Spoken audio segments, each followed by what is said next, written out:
Assalamualaikum warahmatullahi wabarakatuh.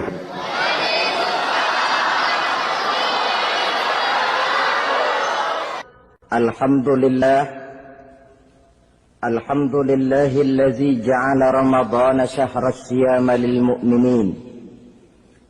Wassalatu wassalamu ala asyrafil anbiya'i wal mursalin Sayyidina wa maulana Muhammadin wa ala alihi wa ashabihil mujahidin at-tahirin, amma ba'du. Ma'asyiral muslimin rahimakumullah. Dari jumlah 12 bulan yang ada dalam agama kita, yang dihitung sejak Muharram sampai dengan bulan Zulqa'dah, maka Ramadan mendapat gelar Sayyidus Syuhur. Sayyidus Syuhur artinya raja, penghulu atau tuan dari seluruh bulan. Apa sebabnya maka Ramadan ini dinamakan Sayyidus Syuhur? Sebab yang pertama, Ramadan dipilih oleh Allah menjadi bulan tempat di mana pertama kali diturunkan ayat-ayat suci Al-Quranul Karim. Allah tidak memilih Rabiul Awal, tidak Rajab, tidak pula Sya'ban misalnya, tetapi dipilihnya Ramadan untuk menjadi bulan di mana diturunkan ayat-ayat suci Al-Quranul Karim. Seperti yang dijelaskan dalam surah Al-Baqarah ayat 185, A'udzu billahi minasyaitonir rajim. Syahrul Ramadan allazi unzila fihi al-Qur'an hudan lin-nasi wa bayyinatin minal huda wal furqan. Bulan Ramadan, bulan di mana diturunkan di dalamnya Al-Qur'anul Karim yang merupakan petunjuk dan jalan menuju petunjuk bagi orang-orang yang beriman. Oleh sebab itu, salah satu bentuk ibadah yang sangat dianjurkan di bulan Ramadan diantaranya ialah memperbanyak membaca ayat-ayat suci Al-Quranul Karim. Yang kedua, Ramadan disebut Sayyidus Syuhur karena di dalamnya ada satu malam yang bobotnya khairun min alfi syahri. Satu malam tetapi lebih baik daripada 1000 bulan. Itu dinamakan dengan Lailatul Qadar. 1000 bulan kira-kira 83 tahun. Nilai ibadah di malam itu lebih baik daripada nilai ibadah 83 tahun. Padahal umur orang sekarang kan jarang yang sampai 83 tahun. Bagaimana ini harus kita pahami? Ma'asyiral muslimin, sejak kita akil balik sampai kepada usia kita yang sekarang ini, kalau kita mau jujur bercermin, rasanya kita harus mengakui banyak dosa dan kesalahan yang pernah kita kerjakan. Kalau kita berbuat dosa selama 40 tahun, kemudian kita bertaubat 20 tahun lamanya, kalau menurut rumus dagang, ini kan belum tertutup. Dosa 40 tahun ditebus dengan taubat 20 tahun. Tapi haruskah dosa tidak terampuni? Allah Subhanahu wa ta'ala Maha Penyayang. Disediakannya malam-malam yang istimewa, yang punya nilai khusus. Seolah-olah Allah berkata, hai manusia, kau tidak perlu putus asa. Bagaimanapun banyak dosa kau lakukan, bagaimanapun banyak kesalahan kau kerjakan, nih, aku sediakan satu malam khairun min alfi syahrin, lebih baik daripada 1000 bulan yang disebut dengan Lailatul Qadar. Kapan sih Lailatul Qadar itu? Menurut Al-Imamul Ghazali, Lailatul Qadar itu adanya pada 10 hari yang akhir di bulan Ramadan, terutama pada malam-malam ganjil. Malam 21, 23, 25, 27, dan 29. Tapi orang yang ingin menemukan Lailatul Qadar, dia harus sudah berjaga sejak awal Ramadan. Jadi nggak boleh pakai ilmu ngincer. Tahu ilmu ngincer? Tanggal 20 Ramadan nggak terawih, 21 terawih, 22 perek lagi, 23 masuk lagi, 24 nggak ke masjid. Temennya tanya, kenapa nggak ke masjid? Ini kan bukan malam ganjil, nggak turun Lailatul Qadar. Saya kira yang kayak begini dapatnya bukan Lailatul Qadar, boleh jadi Lailatul Qadar. Orang yang ingin menemukan Lailatul Qadar itu, dia harus berjaga-jaga sejak awal Ramadan. Inilah di antara tugas kita, memanfaatkan waktu-waktu yang punya nilai istimewa. Itu ada dalam agama. Dalam setiap minggu ada hari istimewa. Dalam setiap hari ada jam-jam istimewa. Dalam setiap tahun ada bulan istimewa. Coba, dalam setiap minggu ada hari istimewa, hari Jumat. Dalam setiap hari ada jam-jam istimewa, sepertiga malam yang terakhir. Antara jam 2 sampai menjelang fajar di kala subuh, itu saat-saat istimewa. Di samping saat istimewa, Allah pun menyediakan tempat-tempat yang istimewa. Solat di Masjidil Haram, pahalanya 100.000 kali ketimbang solat di masjid-masjid lain. Begitu di Masjid Nabawi misalnya, ini tempat yang istimewa. Lailatul Qadar, waktu yang istimewa yang diberikan kepada kita untuk kita manfaatkan dengan sebaik-baiknya. Toh dalam kehidupan bernegara saja misalnya, kan pada setiap tanggal 17 Agustus itu presiden memberikan grasi ampunan kepada para entah itu tahanan politik dan sebagainya, ada yang mendapat potongan tahanan, waktu-waktu yang istimewa. Inilah sebab kedua kenapa Ramadan dinamakan Sayyidus Syuhur.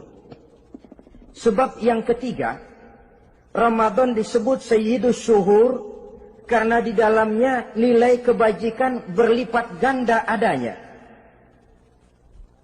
Satu hadis menjelaskan, "Lau ta'lamu ummati ma fi Ramadan, latamannau an takuna as-sanatu kullaha Ramadan." Andai kata umatku tahu keistimewaan apa yang ada di dalam bulan suci Ramadan, niscaya mereka ingin agar sepanjang tahun isinya Ramadan saja. Apa sebabnya? Li'annal hasanata fihi mujtami'atun. Di dalam bulan Ramadan itu berkumpul segala macam kebajikan. Wa ta'atu maqbulatun. Segala perbuatan taat diterima oleh Allah. Wa da'awati mustajabatun. Segala macam doa dan permohonan dikabulkan oleh Allah. Wa dzunuba maghfuratun. Dan segala macam dosa diampuni oleh Allah Subhanahu wa ta'ala. Berlipat gandanya nilai kebajikan yang kita kerjakan di bulan suci Ramadan. Itu sebabnya seorang muslim dalam menyambut bulan suci Ramadan penuh dengan sikap kegembiraan. Kata baginda Nabi, "Man fariha bidukhuli Ramadan, haramallahu jasadahu 'alan niran." Siapa orang yang gembira dengan datangnya bulan suci Ramadan, Allah haramkan badannya dari api neraka. Gembira menyambut Ramadan artinya bagaimana? Apa Ramadan datang terus bakar petasan? Bukan. Pukul beduk? Bukan. Apa gunanya pukul beduk kalau nggak puasa? Apa gunanya bakar mercon kalau tidak melaksanakan ibadah di bulan suci Ramadan? Gembira menyambut datangnya Ramadan dalam arti mempersiapkan diri untuk melaksanakan ibadah dengan sebaik-baiknya di bulan suci Ramadan ini. Ma'asyiral muslimin rahimakumullah. Yang terakhir, kenapa Ramadan disebut Sayyidus Syuhur? Karena di dalam bulan suci Ramadan ada perintah melaksanakan ibadah puasa. Apa istimewanya ibadah puasa? Pertama, yang dipanggil untuk melaksanakan puasa itu iman. Ini panggilan istimewa. Allah menyatakan, Ya ayyuhalladzina amanu kutiba alaikumusiyam. Hai orang-orang yang beriman, diwajibkan atas kamu berpuasa. Iman yang dipanggil untuk melaksanakan ibadah puasa. Contoh, satu hari di depan rumah kita lewat tukang pepaya, tukang duku, tukang duren. Kita panggil satu tukang pepaya. Bang, pepaya, berhenti dulu sebentar. Kira-kira yang merasa tukang pepaya berhenti enggak? Berhenti. Ini tukang duku sama tukang duren berhenti enggak? Tidak. Tentu tidak berhenti karena tidak dipanggil. Ini Ramadan yang dipanggil orang-orang beriman. Hai orang-orang yang beriman, berhenti dulu sebentar. Berhenti apa? Berhenti makan di waktu siang, berhenti minum di waktu siang. Yang merasa beriman, berhenti. Yang tidak beriman, langsung. Biar Ramadan, siang-siang, makan jalan terus, ngerokok, ngelepus terus. Kenapa? Tidak beriman, tidak merasa terpanggil oleh ayat tadi. Sekarang tukang pepaya lewat di depan rumah. Kita panggil, bang pepaya berhenti dulu. Dia dengar tapi nggak mau berhenti. Apa kita bilang? Tukang pepaya budak. Dipanggil nggak mau berhenti. Ini ada orang ngaku beriman kepada Allah. Ramadan dipanggil disuruh berhenti makan siang. Nggak berhenti juga. Mukmin budak. Disuruh berhenti minum di waktu siang, nggak berhenti juga, mukmin budak. Ini istimewanya puasa. Panggilan difokuskan kepada iman. Hai orang-orang yang beriman. Allah tidak bilang hai orang-orang yang sudah masuk Islam. Tidak. Ya ayyuhallazina aslamu. Tidak. Ya ayyuhallazina amanu yang dipanggil. Hai orang-orang yang beriman. Nilai nurani yang paling dalam itu yang dipanggil melaksanakan ibadah puasa. Lalu orang beriman yang bagaimana yang wajib puasa? Pertama dia sudah balik. Yang kedua berakal sehat. Yang ketiga dia mampu berpuasa. Orang beriman macam ini balik, berakal sehat, mampu melaksanakan puasa. Kalau cukup syarat ini dia wajib puasa. Kurang syarat, tidak wajib puasa. Jadi kalau di bulan Ramadan ada teman kita tidak puasa, jangan heran barangkali syaratnya kurang. Cukup dalam hati saja, ini orang kurang syarat. Makanya nggak puasa. Pak, itu teman saya kok nggak puasa? Nggak puasa, nggak puasa. Dia bukan orang beriman kali ah. Orang yang tidak beriman itu tidak wajib puasa. Beriman kok Pak? Iman, tapi nggak puasa, nggak puasa. Belum balik kali ah, belum balik, cuma badan doang gede, bongsor kali itu, belum balik. Sudah kok Pak, sudah balik, sudah. Tapi nggak puasa, enggak. Gila kali dia ah, gila kali sebab orang yang tidak berakal itu tidak wajib puasa. Waras Pak, dia tidak gila. Tidak. Barangkali dia tidak mampu melaksanakan puasa karena terkena uzur syar'i. Ini keistimewaan puasa yang pertama yang dipanggil melaksanakannya iman. Keistimewaan yang kedua, oleh karena yang dipanggil iman, maka puasa dinamakan ibadah sirriyah. Ibadah rahasia. Kalau kita sembahyang, orang lihat. Kan? Lihat enggak? Lihat. Kita bayar zakat, orang tahu. Kita pergi haji, apalagi pergi haji, sekampung nganterin. Tapi kita puasa atau tidak puasa, yang tahu kan cuma kita dan Allah saja. Pura-pura sedekah, nggak bisa. Pura-pura sholat, ketahuan. Gerakannya mesti canggung. Pura-pura pergi haji, kemana perginya? Tapi pura-pura puasa, gampang. Namanya ibadah sirriyah. Bulan puasa, jam 8 pagi, makan.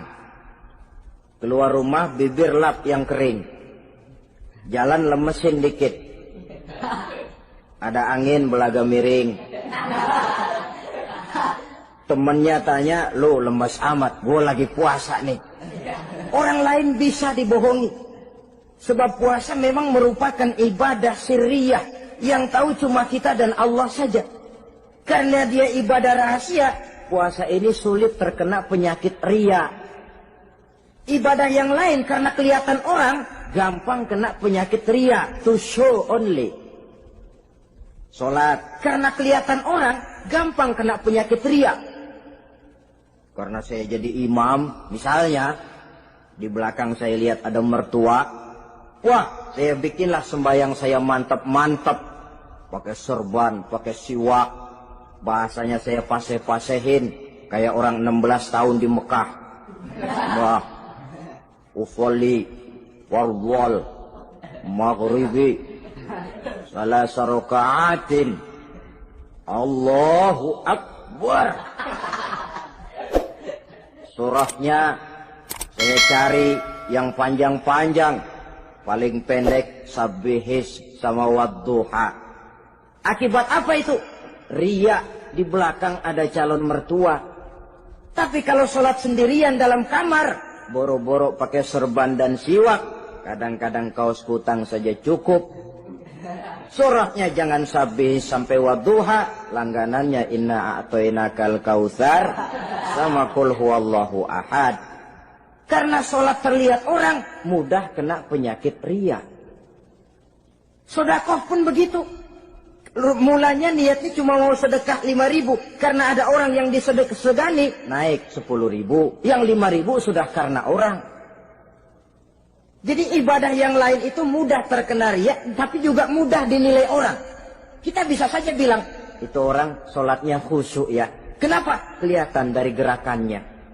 Itu orang hajinya mabrur ya. Kenapa? Kelihatan dari tingkah lakunya setelah pulang haji. Itu orang sedekahnya berani ya. Kenapa? Ketahuan dari jumlahnya. Ibadah yang lain bisa dinilai, tapi puasa nggak bisa dinilai. Itu orang puasanya mantap bener ya. Kenapa? Beludah melulu. Itu bukan ukuran. Itulah sebabnya dia dinamakan ibadah sirriyah, ibadah yang abstrak, yang tahu cuma si pelaksana dan Allah saja. Ini keistimewaan puasa yang kedua. Yang ketiga, saudara-saudara, kalau ibadah-ibadah yang lain, ganjaran pahalanya itu dijelaskan oleh Allah. Sedekah kalau ikhlas pahalanya begini. Haji kalau mabrur pahalanya ini. Sembahyang berjamaah pahalanya ini. Untuk puasa tidak.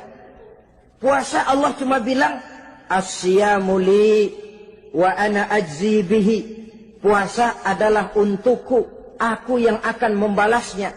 Berapa besar balasannya tidak dijelaskan oleh Allah. Apa artinya ini? Kalau saudara kerja, mandor bilang, sampean kerja sama saya, gaji 1 hari 5.000. Ketahuan kan, sehari 5.000. Kita bisa kong kalingkong, ada mandor rajin, nggak ada mandor kendor. Pokoknya sehari 5.000. Tapi kalau mandor cuma bilang, kau kerja sama aku, soal gajimu nanti aku yang atur. Tidak dijelaskan berapanya, nanti aku yang atur.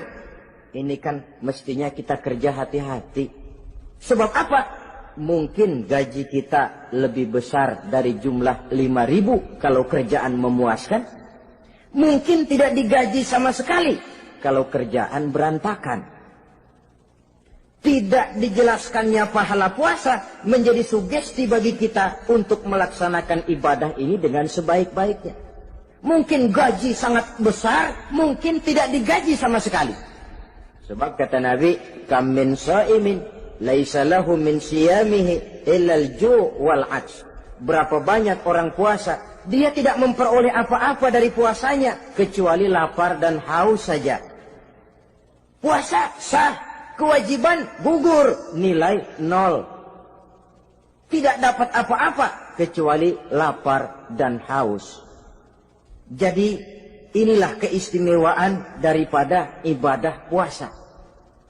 Saudara hadirin yang saya hormati, kemudian apa sih perlunya kita melaksanakan ibadah puasa ini? namanya syahwat. Kalau itu kita kendalikan, maka langkah hidup ini akan menjadi lurus karenanya. Benar kalau Nabi menyatakan,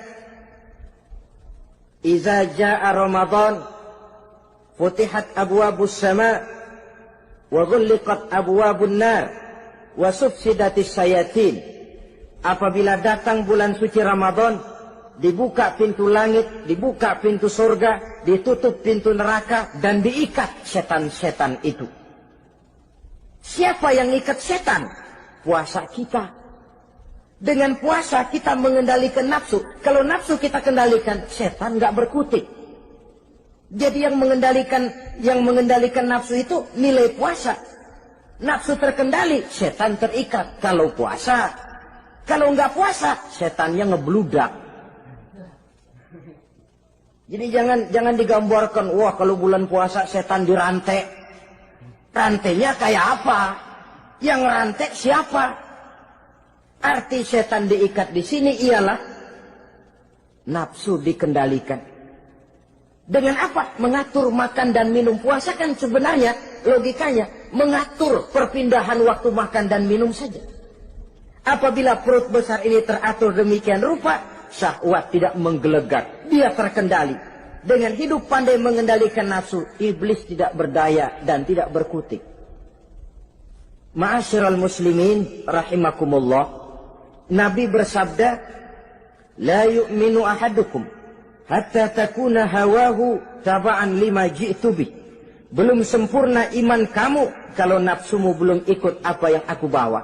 Yang dibawa Nabi tidak lain daripada syariat, termasuk di dalamnya pelaksanaan ibadah puasa. Karena itu saya pesan kepada seluruhnya, jangan kalau puasa kayak orang ngancem. Siang bisa mengendalikan nafsu, tapi begitu maghrib berbunyi, nafsu sudah tidak terkendalikan lagi. Itu namanya puasa orang ngancem. Kayaknya, biarin siang gua tahan, ntar lo maghrib. Begitu maghrib berbunyi, sudah macam bendungan pecah. Semua isi meja pindah ke perut. Akhirnya, kalau siang dia setengah mati kelaparan, habis buka setengah mati kekenyangan. Dua-duanya jelek. Kalau sudah kekenyangan, yang enak kan ngukur balik. Tidur. Maghrib liwat, isya out, tarawih boten. Temennya nyamper ke masjid yuk tarawih duluan deh, gua kenyang bener nih. Kenyang. Berbuka itu yang bagus pakai etik ya. Etika buka itu, maghrib berbunyi, cukup seteguk air, 3 butir korma atau sepotong kue. Sholat maghrib. Selesai sholat maghrib, masuk ronde kedua. Waktunya agak panjang, makan ala qadarnya. Selesai makan, berangkat ke masjid, isya, tarawih. Pulang tarawih, masuk ronde ketiga. Waktunya panjang, mau habis-habisan juga nggak apa-apa. Tapi kalau begitu maghrib berbunyi, langsung dipukul 1 ronde, kita yang rubuh. Kekenyangan. Waktu siang dia sanggup mengendalikan nafsu, tapi begitu maghrib berbunyi, nafsu sudah tidak terkendali lagi. Asar pengaruh puasa tidak akan membekas dalam jiwanya. Siang jelas puasa, nggak boleh ngerokok. Begitu maghrib sampai imsak kayak lokomotif, lebal kelebul nggak berhenti-berhenti. Tidak lagi sanggup mengendalikan diri, mumpung boleh katanya. Sampai pernah kejadian ada orang bangun sahur kesiangan, bingung dia waktunya tinggal dikit. Mau sahur dulu nggak keburu ngerokok, mau ngerokok dulu takut nggak keburu sahur, akhirnya bareng. Sebelah nyuap nasi, sebelah ngerokok. Itu macam mana rasanya kalau sudah kayak begitu? Padahal pengaruh daripada melaksanakan puasa akan terlihat dari sejauh mana seseorang dalam hidup mampu mengendalikan nafsu. Bukan pada waktu memang dilarang, tapi pada waktu diizinkan. Di situ yang paling kelihatan. Kalau waktu siang saudara mampu mengendalikan nafsu, itu jelas saja memang seharusnya wong puasa. Malam dalam keadaan makan boleh, minum boleh, masih mampu mengendalikan nafsu. Dalam arti makan dan minum pada batas yang wajar saja. Itulah yang dikehendaki dari melaksanakan ibadah puasa. Sehingga ibadah itu membekas dan ikut membentuk kepribadian orang. Sekali lagi, jangan cuma waktu siang saja bisa mengendalikan nafsu. Di waktu malam pun dalam kondisi yang memang dihalalkan, kita juga hendaknya mampu mengendalikan nafsu. Jadi inilah perlunya puasa yang pertama, supaya kita bisa mengendalikan nafsu. Yang kedua, puasa itu melatih kita hidup sederhana. Orang sufi mengajarkan, orang yang paling kaya ini sebenarnya orang yang hidupnya paling cukup. Sedangkan orang miskin adalah orang yang kebutuhannya kelewat banyak. Maka yang paling kaya, bahkan yang maha kaya, itu sebenarnya cuma Allah. Sebab apa? Dia nggak perlu apa-apa. Makin banyak keperluan kita, makin miskin kita. Coba orang puasa lihat. Kalau sudah jam 2, jam 3, itulah barangkali memang termasuk godaannya dalam melaksanakan ibadah puasa. Kalau jam 1 siang, jam 2 siang, jangankan makanan enak, nangka busuk kita lihat legit. Barangkali cobaan di dalam melaksanakan ibadah puasa. Tapi kalau sudah maghrib berbunyi, berbuka kita kena seteguk air, sepotong roti, 3 butir korma, kenyang rasanya. Kemana keinginan yang tadi begitu menggebu-gebu? Oh, bisikan nafsu rupanya itu. Makin dalam kita merenung, makin sampai kita kepada bentuk kesederhanaan di dalam hidup ini. Puasa membentuk pribadi seorang muslim untuk jauh daripada sifat tamak bin rakus alias rakah. Tamak itu berasal dari kalimat toma dalam bahasa Arab yang sifatnya sudah terukir dari hurufnya. Huruf to, tengahnya bolong. Huruf mim, tengahnya bolong. Huruf ain, mulutnya mangap, perutnya gede. Jadi orang tamak macam itulah. Apapun yang diberikan Allah tidak pernah ada cukupnya dan tidak pernah ada syukurnya. Sehingga Nabi menjelaskan, lau anna libni Adam wadiyani min zahabin labtagha lahuma thalisan wala yamla'u jawfa ibn Adam illa turab.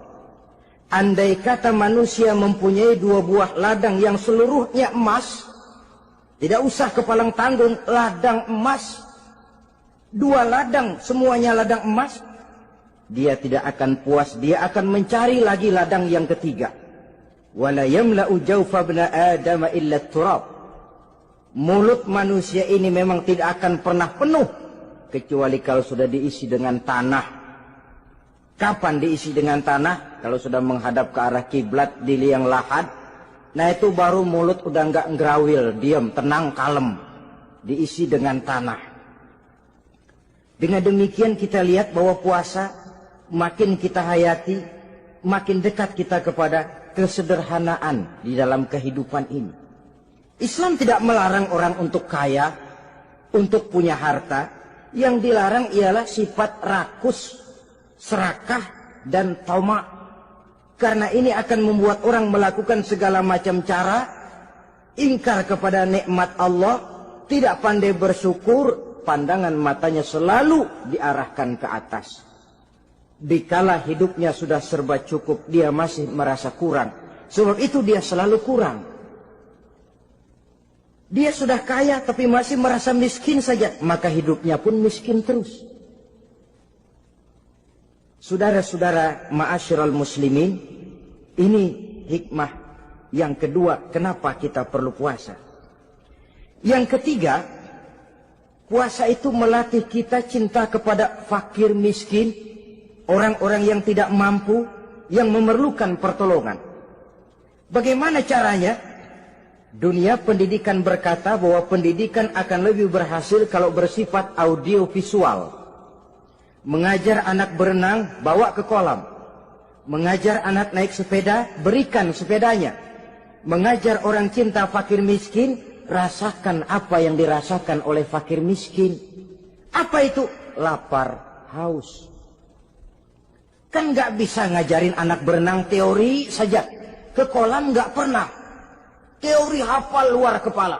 Gaya dada begini, gaya 200 meter begini, gaya kupu-kupu begini, gaya bebas begini. Teori hafal ke kolam nggak pernah. Sekali terjun, gaya batu. Sudah nggak timbul-timbul lagi. Nggak bisa ngajar anak naik sepeda cuma teori saja. Sepedanya tidak pernah diberikan. Hafal teori, bab 1 pegang stang. Bab 2 dorong.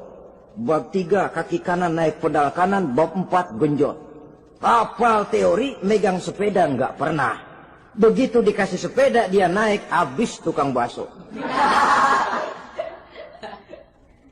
Pun mendidik orang cinta kepada fakir miskin tidak bisa cuma lewat seminar, kongres, penataran, indoktrinasi.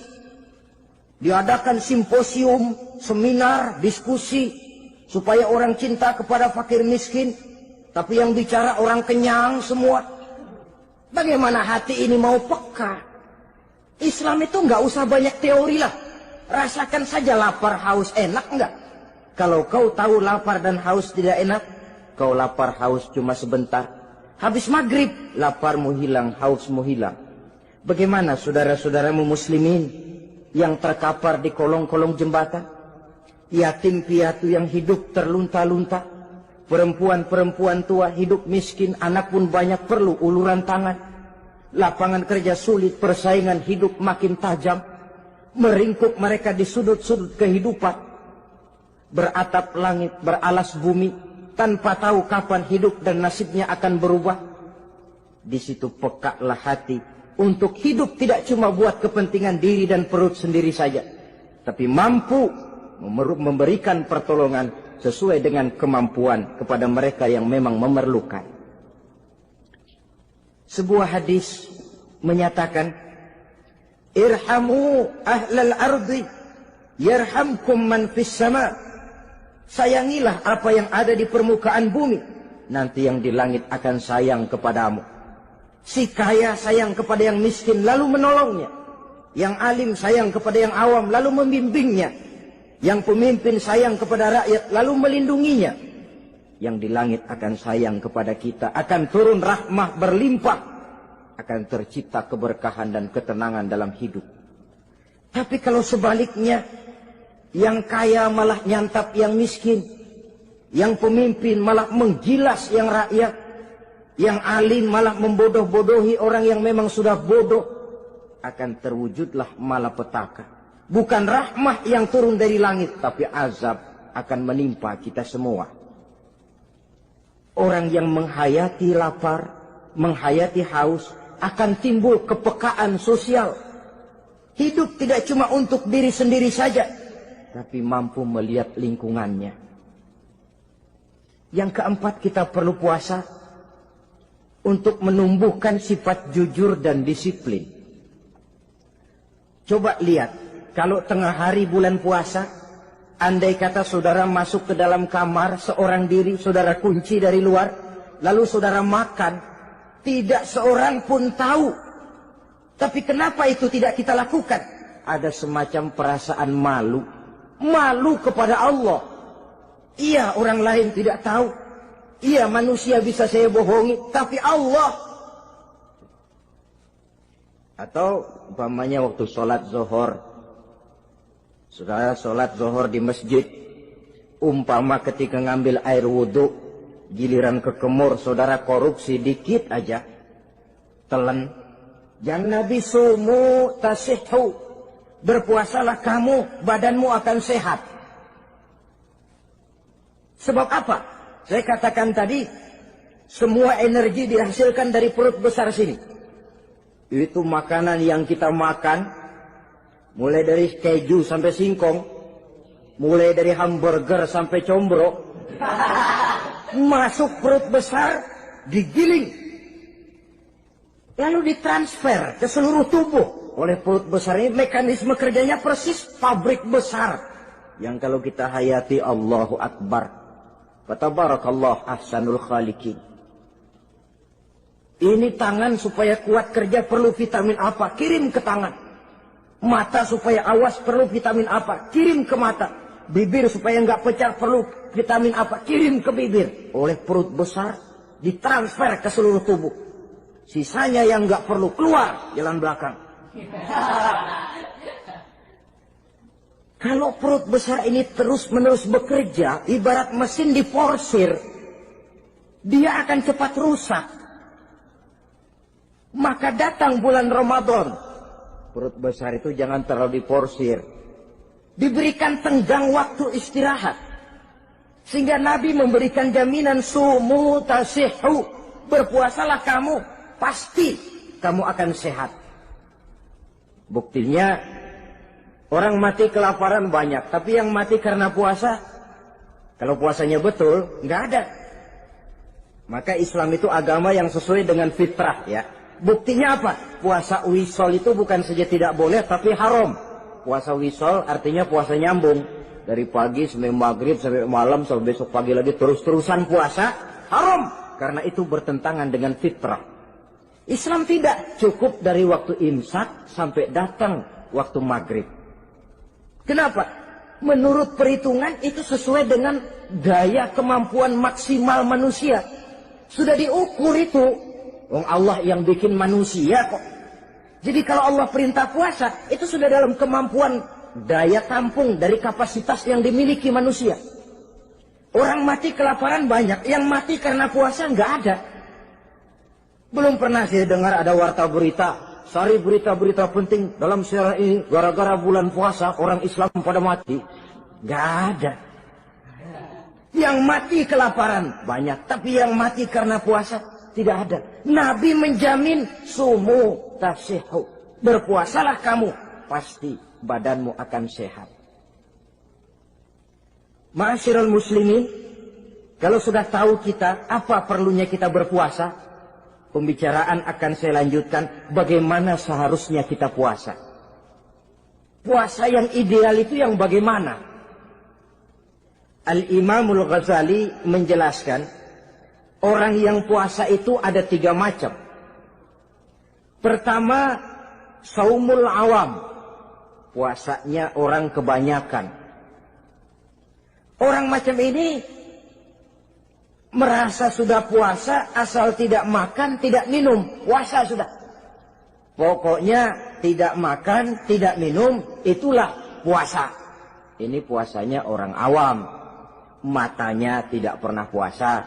Kupingnya tidak puasa, kakinya tidak puasa, tangannya tidak puasa. Ini puasa orang awam, kebanyakan.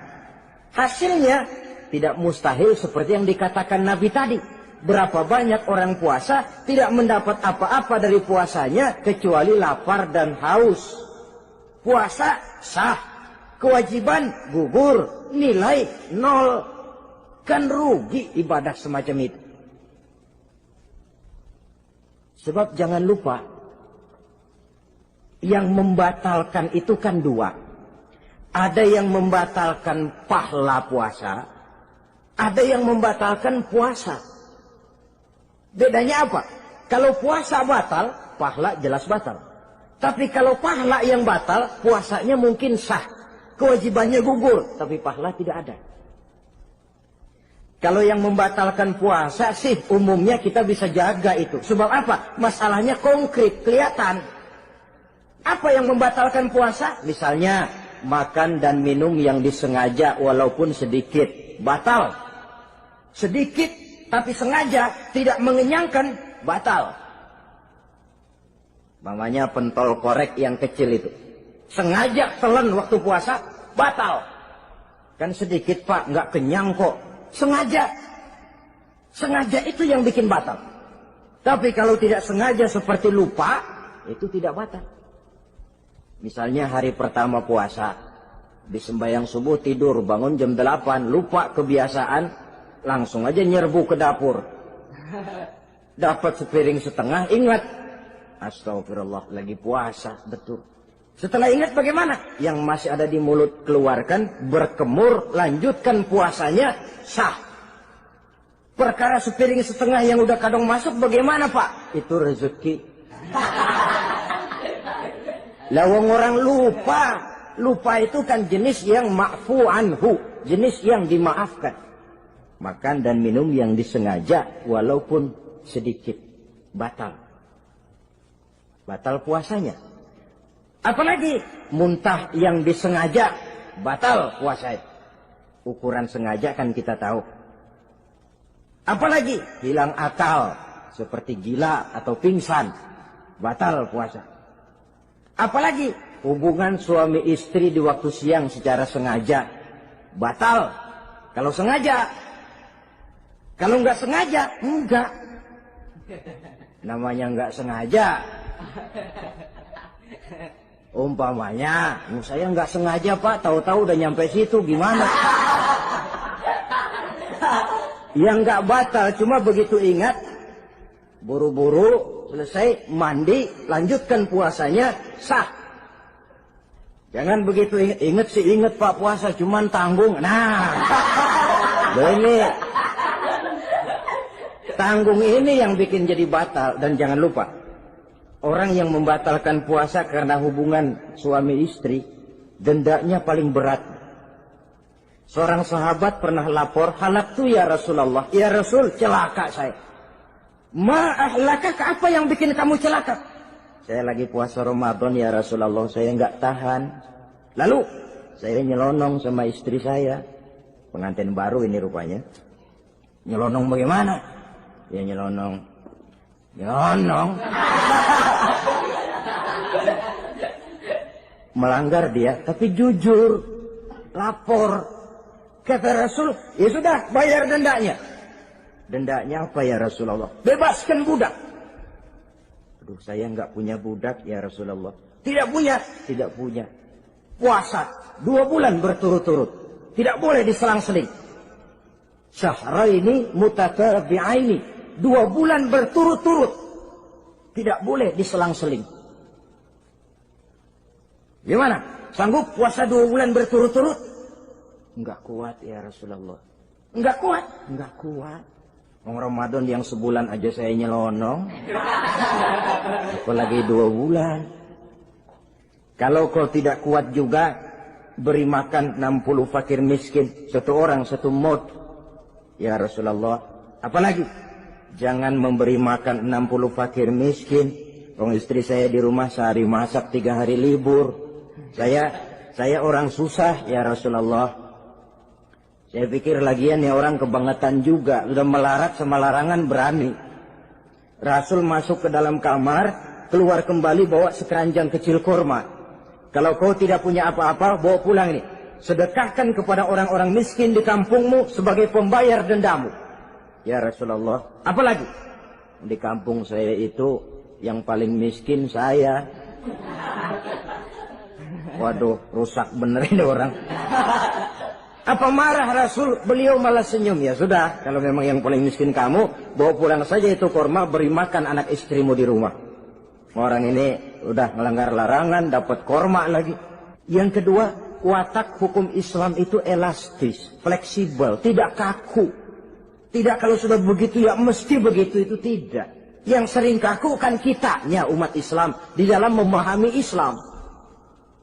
Saudara hadirin yang saya hormati, yang tidak boleh itu pun di waktu siang. Kalau malam sejak maghrib sampai sebelum imsak, pada awal perintah puasa tidak boleh. Tapi ternyata banyak juga yang nyerempet-nyerempet. Sampai Allah turunkan, uhilla lakum lailatas siyami arrafasu ila nisaikum. Dihalalkan bagi kamu pada malam puasa bergaul dengan istrimu. Jadi barangkali di antara pendengar ini ada yang pengantin baru, tolong sabarlah di waktu siang. Tunggu maghrib berbunyi. Kalau sudah maghrib habis buka, mau buka lagi juga nggak apa-apa. Terserah saja. Ini yang membatalkan puasa. Yang kita sulit mengontrol, yang membatalkan pahalanya. Apa misalnya? Ngomong-ngomongin orang. Puasa. Ngomongin orang jalan terus. Itu ya tetangga kita. Kenapa emang? Oh, anu. Kita sih bukan ngomongin orang ini. Bukan ngomongin orang katanya. Ngomongin tuyul. Anu. Bohong. Orang puasa bohong, apa puasanya batal? Tidak. Puasanya sah. Yang batal mungkin pahalanya. Saudara-saudara, ma'asyiral muslimin rahimakumullah. Mata, terutama di kota-kota besar, menjaga mata ini. Kadang-kadang kita nggak pengen lihat, tapi kelihatan. Sebab itu memang yang tidak boleh ngeliatin. Kalau kelihatan, lain. Kelihatan itu kan rezeki. Orang kita nggak mau tapi kelihatan. Yang kelihatan itu sebentar. Kata Imam Ali, nazaratul ula laka wasaniyatu alaika. Pandangan pertama untukmu, yang kedua atasmu. Jadi begitu kelihatan, ya sudah. Jangan kelihatan tapi manteng aja nggak mau. Jadi mantengnya ini yang jadi urusan. Saudara hadirin yang saya hormati, dengan kata lain, berusahalah kita untuk puasa zahir batin. Itu yang pertama tadi. Puasa tingkatnya orang saumul awam disebut. Tingkat yang kedua, saumul khawas. Puasanya orang khusus. Bagaimana ini? Di samping tidak makan dan tidak minum, panca inderanya sudah ikut puasa. Matanya puasa. Kupingnya puasa. Asal ada diajak ngomong-ngomongin orang, maaf ya, kuping saya lagi puasa. Kakinya puasa, diajak jalan ke tempat yang tidak baik, dia bilang, maaf saja, kaki saya lagi puasa. Diajak nyolong, maaf, tangan saya lagi puasa. Tidak cuma sekedar tidak makan dan tidak minum, panca inderanya sudah ikut puasa. Sekurang-kurangnya, seperti inilah puasa kita. Zahir, batin. Nah, yang tertinggi disebut saumu khawasil khawas. Puasa orang khusus yang lebih khusus lagi. Ini sudah the first class ini. Puasanya orang fit. Bagaimana puasanya orang ini? Di samping tidak makan dan tidak minum, puasa panca inderanya, hatinya juga sudah ikut puasa dari seluruh keinginan yang selain Allah. Wah, ini kelas tinggi. Orang yang puasa macam ini, andai kata jam 3 sore dia berpikir, ntar sore buka pakai apa ya? Dia menganggap batal pahalanya. Kenapa? Masih mikirin makanan. Kalau kita kan bukan cuma mikirin, ngancem. Waduh, jam 5 di meja udah berderek es kopior, kelapa muda, cendol.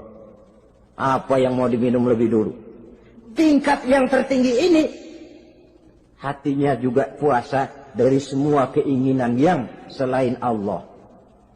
Idealnya, sekurang-kurangnya kita puasa zahir batin. Zahirnya menahan diri dari yang membatalkan puasa, batinnya mencegah diri dari yang membatalkan pahala puasa kita itu. Ma'asyiral muslimin rahimakumullah. Terakhir, Rasulullah sallallahu alaihi wasallam membagi bulan Ramadan itu menjadi 3 bagian. Sepertiga yang pertama, tanggal 1 sampai 10 Ramadan, masa turunnya rahmah. Turunnya kasih sayang Allah. Kalau istilah sepak bola, tanggal 1 sampai 10 Ramadan ini disebut babak semifinal. Babak penyisihan. Sepak bola itu kalau baru tingkat babak penyisihan, pesertanya banyak. Seluruh kesebelasan turun bertanding. Babak penyisihan. Ramadan tanggal 1 sampai 10, babak penyisihan. Putaran pertama. Pasaran puasa rame. Masjid musola full house. Meledak, tidak sanggup menampung jamaah yang tarawih itu. Yang tadarus meriah. Kenapa? Maklum babak penyisihan. Seluruh kesebelasan turun bertanding. Tanggal 1 sampai tanggal 10 Ramadan. Bila itu selesai, selesailah putaran pertama. Masuk putaran kedua, sepertiga yang kedua tanggal 10 sampai 20 Ramadan, masa maghfirah. Masa turunnya ampunan dari Allah. Masuk babak semifinal. Sepak bola itu kalau sudah babak semifinal, itu kan sudah banyak kesebelasan yang masuk kotak. Maka 10 Ramadan ke atas, pasaran puasa mulai menurun. Yang enggak puasa mulai nekat. Yang tadarus sudah mulai sayup-sayup sampai. Sementara barisan orang sembahyang tarawih di masjid mulai mengalami kemajuan dengan pesatnya. Barisannya makin maju ke depan. Maklum, tidak semua kesebelasan tangguh. Ada yang sejak bertanding sudah berhitung.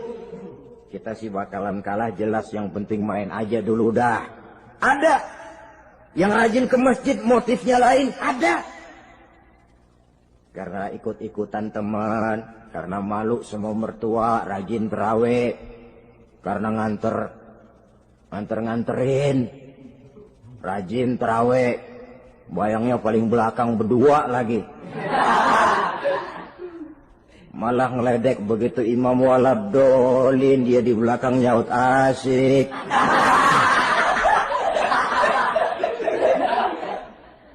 Yang kayak begini ini sudah nggak bakal tahan lama. Akan gugur di babak semifinal. Puncaknya, putaran terakhir, tanggal 20 sampai akhir Ramadan, masa itkun minan nar, masa pembebasan dari api neraka. Masuk babak final. Kalau sudah babak final, ya pesertanya nggak banyak sudah. Ramadan tanggal 20 ke atas babak final. Pesertanya nggak banyak. Sebab apa? 20 Ramadan ke atas pikiran orang sudah bercabang itu. Yang punya kampung sudah siap-siap mau pulang mudik. Lebaran di buah kampung. Puasa kayak enggak, yang penting pokoknya lebaran. Yang pegawai negeri gajinya kecil, anaknya banyak, palanya ngebet. Yang belum punya sepatu, belum punya baju, macam-macam problem sehingga konsentrasi ibadah menurun. Padahal Nabi sangat menganjurkan tingkatkan ibadah la siyama fi asril awakhir, lebih-lebih pada hari 10 yang akhir, tanggal 20 sampai akhir Ramadan. Di situ dianjurkan memperbanyak ibadah, i'tikaf, tarawih, tadarus Quran, bersedekah, amalan-amalan sunnah yang sangat dianjurkan di bulan suci Ramadan ini. Nah, mereka yang keluar sebagai finalis Ramadan, Allah Subhanahu wa ta'ala berkenan memberikan piagam penghargaan. Di atas piagam itu tertulis dengan nyata, ghufira lahu ma taqaddama min zambihi. Pemegang piagam ini dinyatakan keluar sebagai finalis Ramadan. Kepadanya diberikan penghargaan dengan jaminan ampun terhadap seluruh dosa yang pernah dia kerjakan. Sehingga dia keluar Ramadan, masuk 1 Syawal, seperti bayi baru dilahirkan oleh ibunya. Bersih tanpa dosa, karena sudah dibersihkan oleh ibadah Ramadan. Sehingga masuk Syawal, dia rayakan Idul Fitri, dia pantas mengucapkan minal aidin wal faizin. Minal aidin artinya, semoga kita termasuk orang yang kembali. Kembali kemana? Kembali kepada fitrah. Seperti bayi baru dilahirkan oleh ibunya. Tidak punya dosa kepada Allah, karena sudah dibersihkan oleh ibadah Ramadan. Ini orang yang finalis. Puasanya betul, tarawihnya betul, pantas mengucapkan minal aidin. Dan kalau tarawih cuma 2 malam, puasa 3 hari. Lebaran paling rajin, mas minal aidin ya, minal aidin. Nggak tahu diri lu. Minal aidin dari mana? Saudara hadirin, dosa kepada Allah bersih oleh ibadah Ramadan. Tinggal dosa kepada sesama manusia, berhalal bihalal di hari raya Idul Fitri. Assalamualaikum warahmatullahi wabarakatuh. Kembali lagi bersama saya di channel Jalan Berkah. Untuk yang sudah menonton, terima kasih. Jangan lupa like dan subscribe-nya. dan semoga menjadi amal jariah bagi beliau. Terima kasih.